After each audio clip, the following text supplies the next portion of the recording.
Next up, we have a presentation on the Supranet, how the global giants are changing the shape of the internet by Andrew Blum. Andrew is an author, journalist who writes about technology, infrastructure, architecture, and design. He authored a book, The Tubes, A Journey to the Center of the Internet, which looks at the physical infrastructure that makes up the internet, the data centers, and the undersea cables.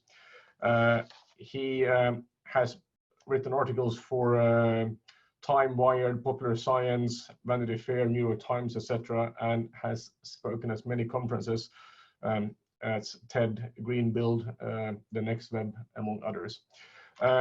So welcome, Andrew, and thank you for coming here today.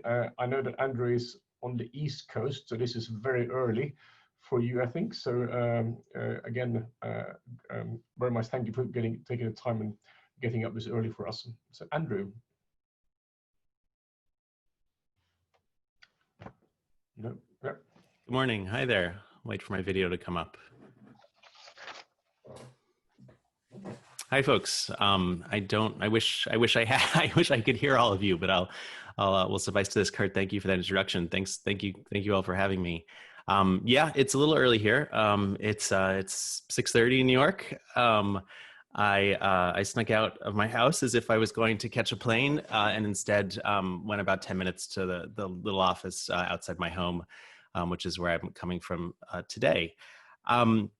Obviously these are strange times, and I was thinking about sort of what the contrast would be between getting on a flight, Monday night, spending yesterday kind of, walking around London, probably meeting up with a few people, and then kind of, coming over fresh and early, jet lag to the venue, and how different this kind of Zoom lag experience is from jet lag. But it is what it is, and sort of make the best of it, and look forward to seeing more of your faces during the Q&A at the end.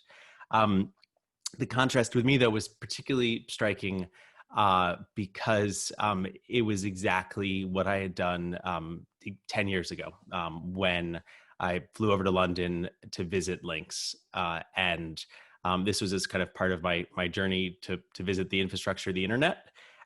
And I don't know if this is still the case, but the kind of treasure map that was given to me, and I'm gonna start my screen here. There we go. I assume that's up.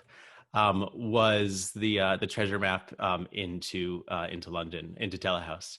And it seems kind of homemade. I don't know if it's sort of kind of gotten fancier over the years, but it really did feel at the time like I was sort of finding these very hidden places.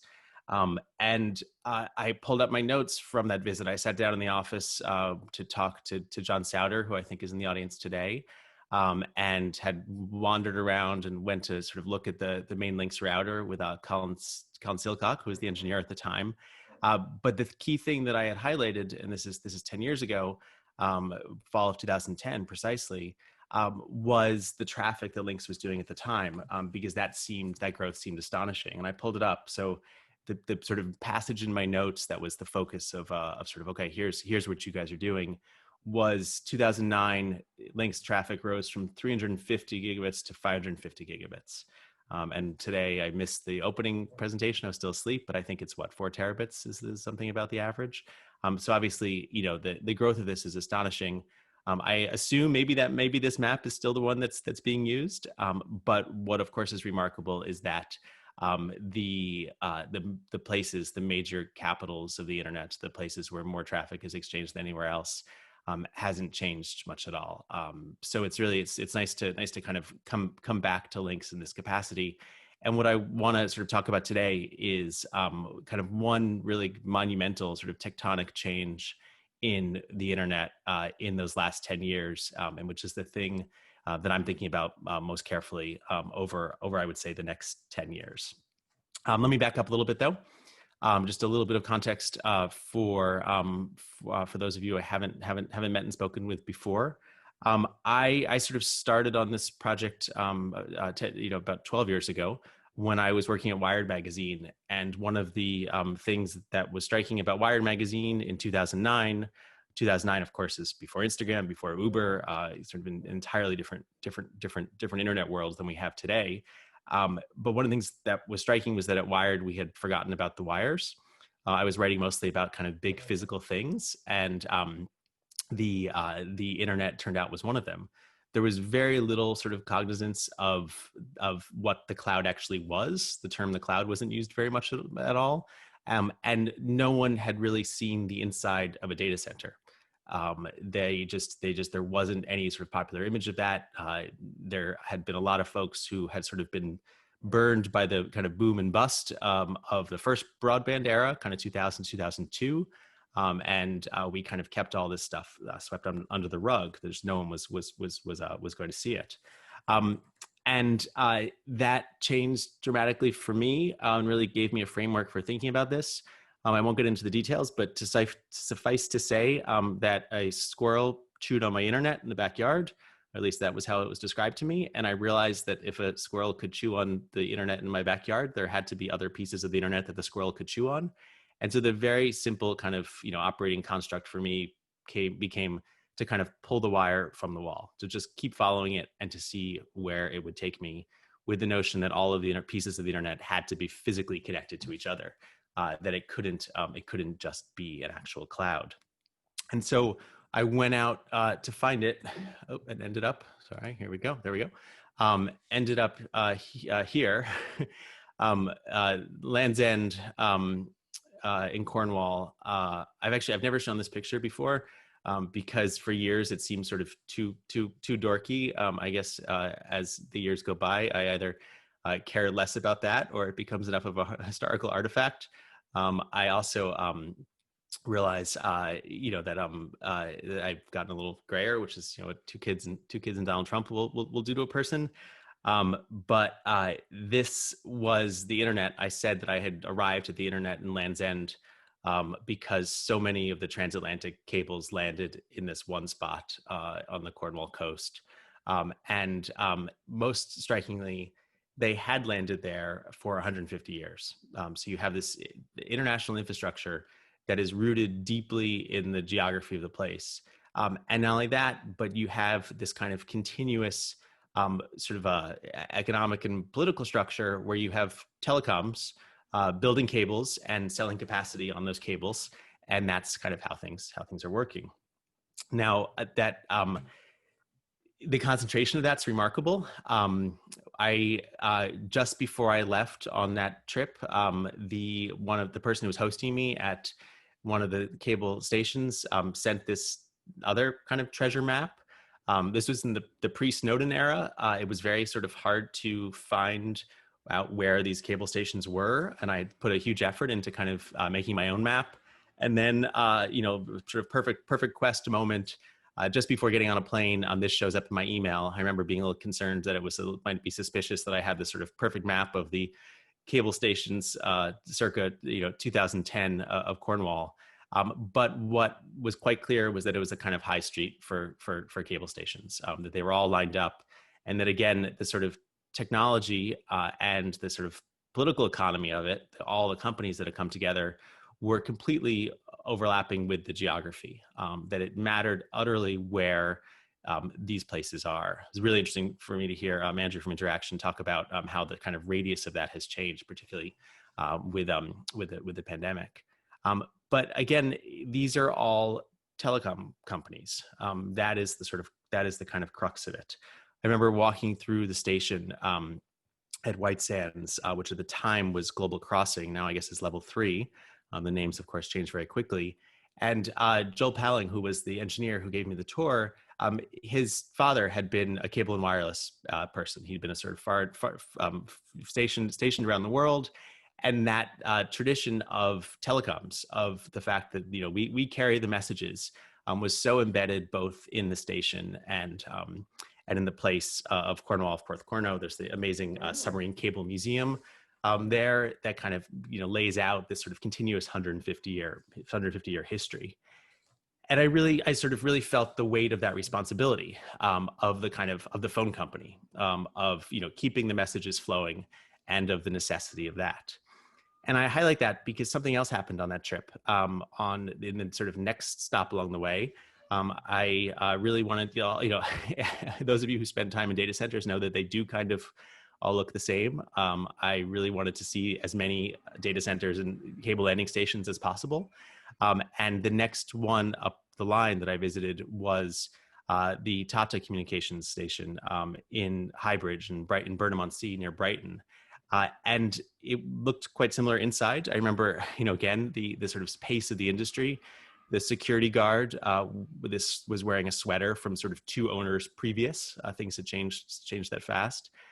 It was a transatlantic cable that had been built originally by Tyco as a global network and then taken over by Tata.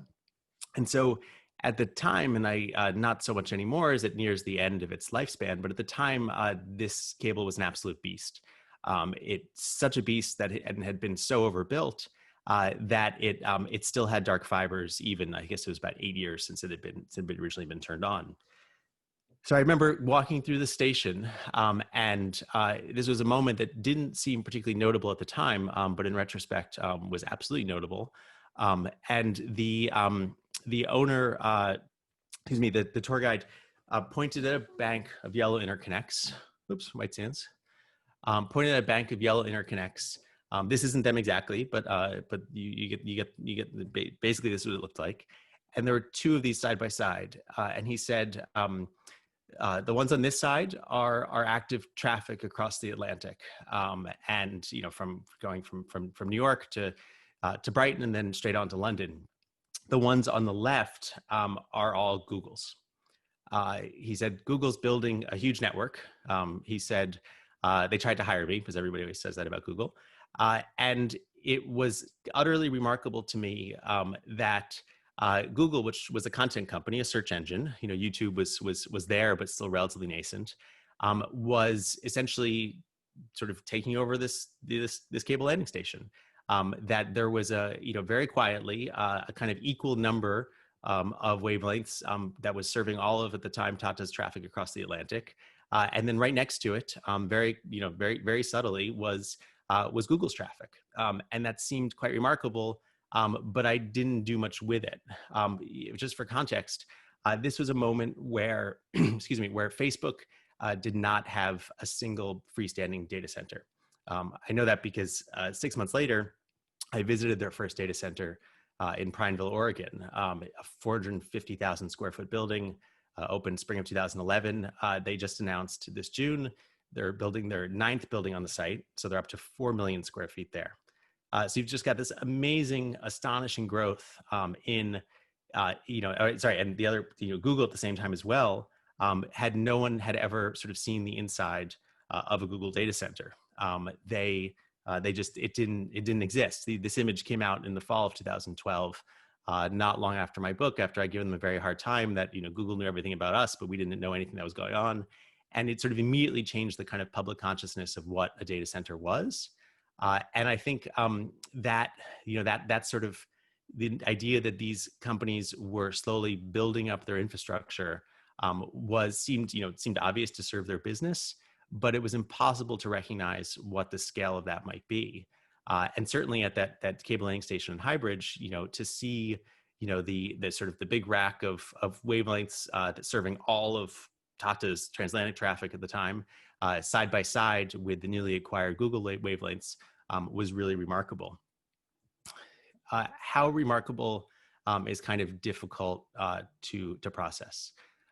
This I snagged yesterday from Alan Maudlin, Telegeography's sort of tireless analyst who's been in the space for a long time and who I always look to for advice. This shows that in 2010, something less than 10% of international bandwidth by source belonged or came from the content providers. So at that day in Highbridge, I was looking at Google's transatlantic backbone, or its sort of brand new one, but in aggregate, it was still a small fraction of the internet. Today, and I'm sure you've sort of seen this, but I just think it's absolutely worth dwelling on. Today, we are talking about 64% in 2019. I think that has probably grown since then. is 64% of international bandwidth by source belongs to the content providers, predominantly, of course, Google, Facebook, Microsoft, and Amazon.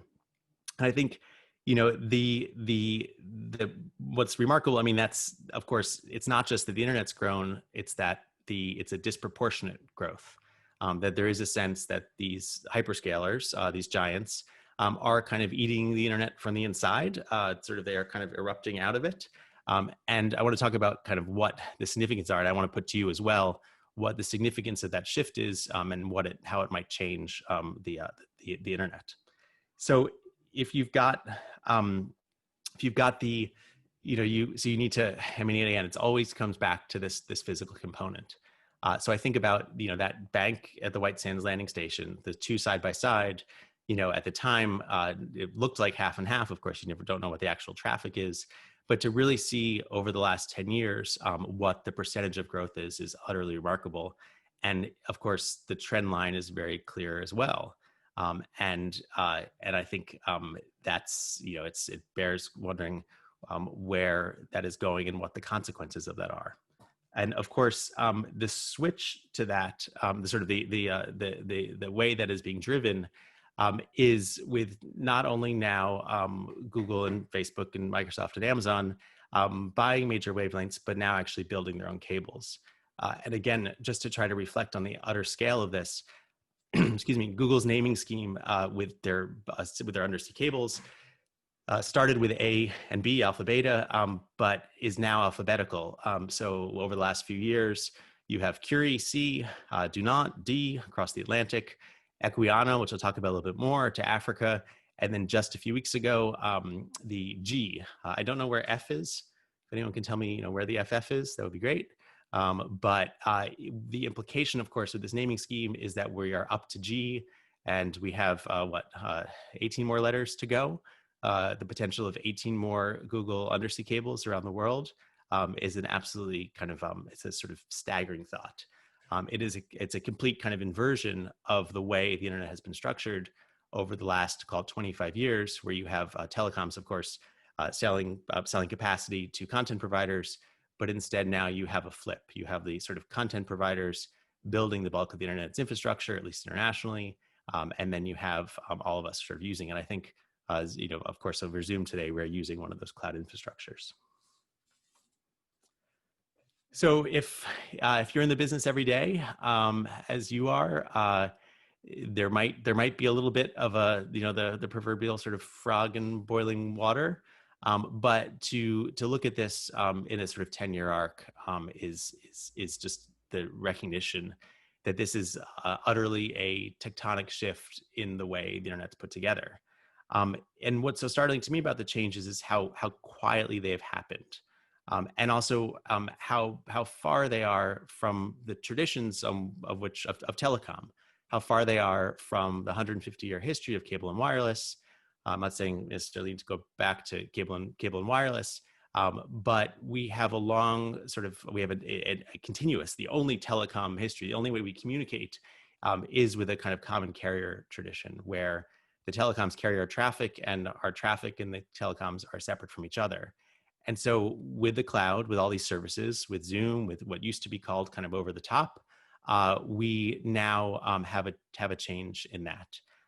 And what the consequences of that change are still to be determined. But at the very least, it's absolutely necessary to acknowledge that no longer that telecom is something different than it was, or will be something different than it was, based on this sort of vertical integration of the network in such a substantial way.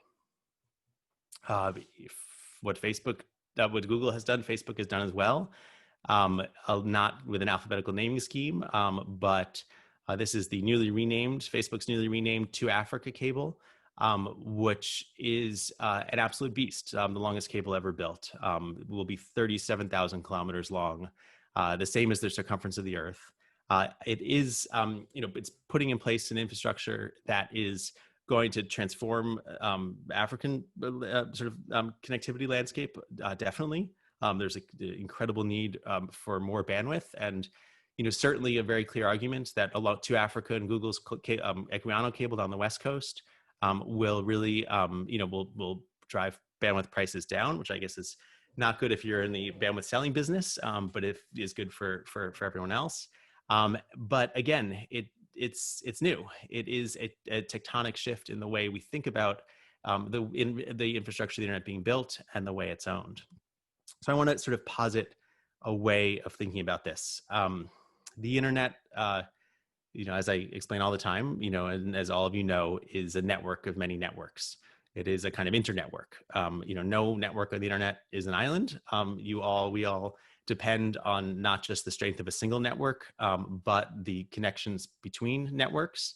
I have always loved that kind of diplomacy that's epitomized by a place like LINX, where everyone has to get along, and where the goal is to get along with each other and to interconnect often as much as possible.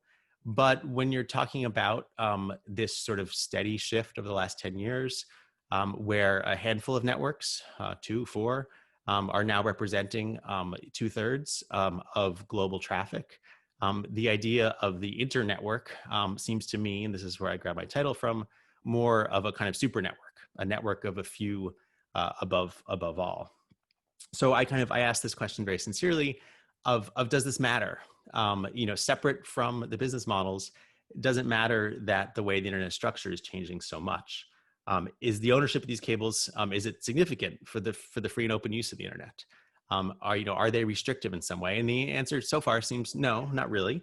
But we're talking about infrastructure that will last a generation, particularly as so many of the cables in the first broadband boom kind of go extinct. There's also the possibility, is this kind of the devil we know? Are we, certainly when you talk to folks in Africa, and I've just done a round of reporting doing exactly that, there is a sort of sense that, this kind of openness of the network, openness of the traffic, rather than the complete commercialization of it, is more productive than a more restrictive traditional telecom. So I'm cognizant of that as well. But there's also the sense of what unintended consequences could there be? Are we ready for that shift where telecom and international communications are vertically integrated, where there's no longer a separation between the international backbones and the capacity that's going across them, but in fact, the predominance of the infrastructure is built by the companies that are actually using that capacity. So I want to finish up with a favorite story, and which is particularly relevant to this moment, because this was the laying of the wax cable. Coincidentally, also another at the time Tata consortium cable that went from Portugal down the west coast of Africa, where I saw that sort of moment of connection. This guy coming out of the water on a Monday morning in 2010, just south of Lisbon, carrying this sort of nylon messenger line that was quite literally the kind of first link for what would become this long cable, where then the buoys were laid out, where the diver got back in the water with a knife, cut the buoys off, they pop up in the air, and sort of swims out all the way back to the ship. And there's no way to sort of see this happen and not to recognize how utterly physical these connections are. But again, when I watched this, what I felt was the weight of history with it was this sort of a telecom or consortium of telecom companies doing essentially what they had done for 150 years. On this same stretch of coast, this is precisely where Google's new cable to Africa, Equiano, will land, as well as Facebook's new cable to Africa. And so when you have these cables landing next, it won't be a telecom company coming up on the beach, but it'll be Google coming on the beach. It'll be Facebook coming on the beach. And so we don't talk about the internet. We can think about Google's network or Facebook's network. And I think, again, yes, all of this bandwidth, all of these services have an incredible benefit for so many people. But it still remains the kind of challenge of what, what will this mean for the infrastructure of the internet going forward. I think of these guys hacking away at their connection, literally kind of building the internet with a hacksaw, connecting continents with a hacksaw. And I think about kind of LINX's, mission, quite straightforward, working for the benefit of the internet as a whole by allowing networks to interconnect with each other. And again, it is the strength is in the connections between those networks. And that served the internet well for the last 25 years. But the question is how that persists for the next 25 years, how that changes when it's not so much an internet, but a supernet, how it changes. Maybe it doesn't, maybe it is the case that that 1/3 is so robust and so big that it's deceptive, that there is in fact still a great ecosystem. And I heard some of that from the panel before, but it's still, worth noticing that magnitude of change over 10 years, 5% of the total capacity to 66% of the total capacity and beyond. And, the key question of who does this serve? What, how, who we sort of separate from the business models of the giants and separate from the ways in which we use all of them. My kids are starting Google Classroom, starting virtual school this week with Zoom and Google Classroom. That is the sort of backbone of education in the US at the moment. But what else will happen with this? What changes might come as the sort of this kind of cacophonous 25-year idea of many networks connecting to many networks begins to shift away from internet and towards the ongoing growth of these giants. So I say that all in a provocative spirit, and from watching this over the last decade, and always in sort of anchoring it in both the geography and the infrastructure, because it does seem to me that when you look at the infrastructure and who owns it and how it operates, you do learn a lot about what the internet will be doing. So I want to open it up there to questions and discussion. I think we still have a few more minutes. Thank you, Curtis. Thank you, Andrew. It was fascinating. So if you have any questions, then please use the Q&A function. I'll start. I mean, I think there's one interesting thing that you can conclude from what you just said is that when we built the C cables that you talk about here and the Googles and the Facebook C cables, a lot of that goes into Europe, where the terrestrial capacities, of course, already existed before we built the cables, and the hyperscalers solved the if you want the constraints in the seabed. But if you look at your African map, going to all these places, that's the easy place there because there's no terrestrial capacity. How do you see that dynamic playing out? Because there's one thing that they build is for themselves, but there's of course, when you go to a continent like Africa, there is no last mile. There's no way to reach their users there. Yeah. It's been really interesting to do some reporting around this, because what I kept hearing from a lot of folks working on building the internet in Africa was that of course, the international capacity and the increase in that will bring their prices down and will allow those greater international connections. But there's also the recognition that those international links for Facebook and Google are the kind of low-hanging fruit. There's no need to engage with sort of country-by-country regulatory issue except at the landing station, often partnering with each nation's telecom to kind of accommodate that. And so, I heard several times that, if you're going to spend this money, we wish it were being spent in the middle mile. You wish it were being spent in terrestrial links, between, major Nigerian cities, as one example. But also the recognition that from Google and Facebook's point of view, it's sort of a no-brainer. It's in the crazy scale of these things, a relatively, moderate infrastructure cost of just a couple $100 million. You're talking about, $1 billion data center otherwise or whatever.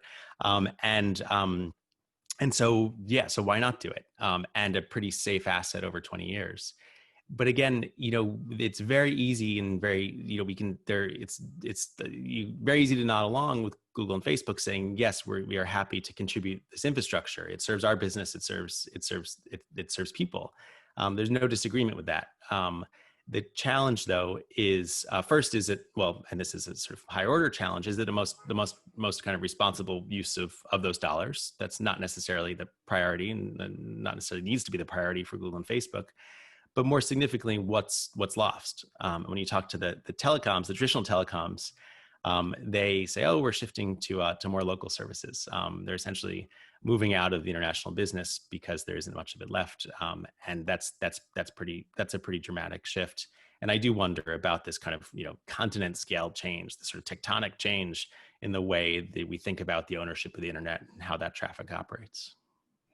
Do you see, this is going to be a very, very almost philosophical question, but even when you wrote, I remember when you wrote the first the book about this, you talked about how this changed some of the countries you went to. I think we talked about Thailand and India and so on. I mean, do you think that change is going to accelerate when you come to a noble country like a continent like Africa? I mean, to some extent, this is a rather large, if you want, revolution for an entire continent in one go. And this is going very, very fast. I mean, go back to the FA1 and the original cables going around the world building this. That's a long time ago, and it was still a very slow change then. And how do you see that affecting society in a wider scale? Yeah, I mean again, it's the way in which the pandemic has sort of sharpened the focus of these things, with the necessity, for school, for medicine. These are enormous things. I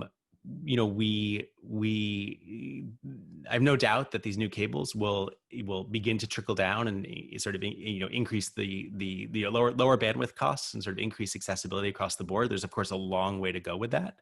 But you can't really talk about this without sort of recognizing the capture of Facebook and Google, and to a lesser extent there, Amazon and Microsoft, on the internet. And this sort of shift, as we, this is not my focus, but it's obviously is an important piece of it.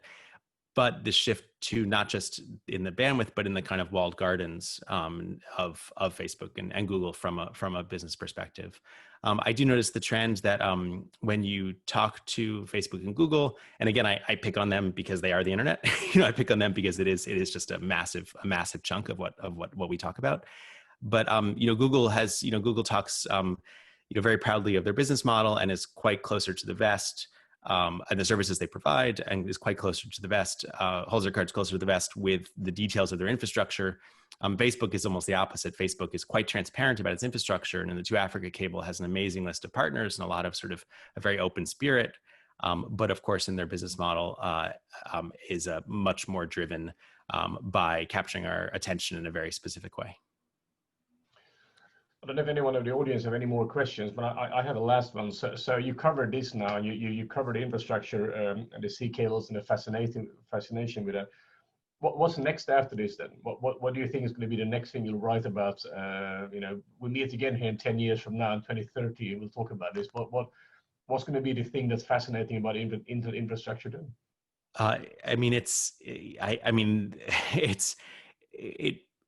It makes, there's a real, you think back to the sort of old school networking days of the late 90s. You think back to the birth of internet exchange points like LINX, and the way in which it was kind of, it was bootstrapped. It was a bunch of geeks getting together and connecting. We've come face to face with all that left out, with both the gender and racial specificity of that. There's been a reckoning with that certainly over the last couple of years, and the internet that's been made in the image of a very of white men essentially. But now we're looking at a new way of thinking about it that is held within the infrastructure and networking offices of 2 massive companies of a scale which is really difficult to process. So I feel it's an important moment for journalism. We see this constantly in the U.S., where just there needs to be this sort of questioning and poking of what the intent is, other than the share price, other than the market itself. And I've to continue to ask these questions about why is this being built, who is this serving, what do we know about it, why can't we know more about it, sort of what are the secrets around it. But to think about the trend line, it's in the opposite direction.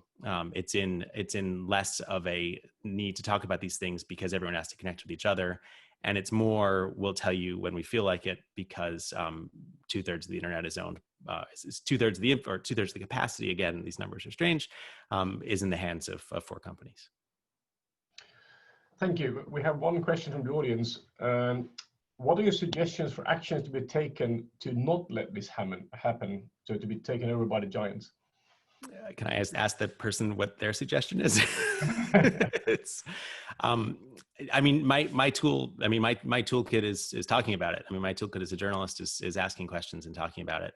And I do have a piece that'll be out over the next month about Africa specifically, and the effect of the two cables. But I think you know, it is an argument for using more independent services. You know, that seems like a drop in the bucket often. But whether through, you know, we talk about the way in which, yes, there, you know, is there not still space for startups? You know, or are they being crowded out in that way? I mean, you look at Dropbox, you look at Zoom, which obviously has had an astonishing week, and you recognize that, yeah, there's still a bit of that, but it's always this sort of constant recognition that, you know, as with everything else, you know, the way, you know, who the customers we choose and the partners we choose makes a big difference. And I think, again, you know, I pick on Google and Facebook because they are the big ones to pick on. They take up so much space. But I listened a few weeks ago, or earlier in the summer, to a kind of the way in which Google talked about its arrival in Africa is, you know, first we bring our POPs, and then when there's enough traffic, we bring the rest of Google. And the sort of verb tense there is crucial. You know, Google brings Google when Google decides to bring Google. And I think when you talk about an organization like LINX, the contrast between you know, between the community and the interconnection that's necessary, and the scale of a few is very strong, stark. Thank you. Well, thank you very much, Andrew. We have no more questions, so I think I'm going to try and wrap it up there. Thank you. It's been very, very interesting. Oh, we have one more, of course. Oh, there's the same.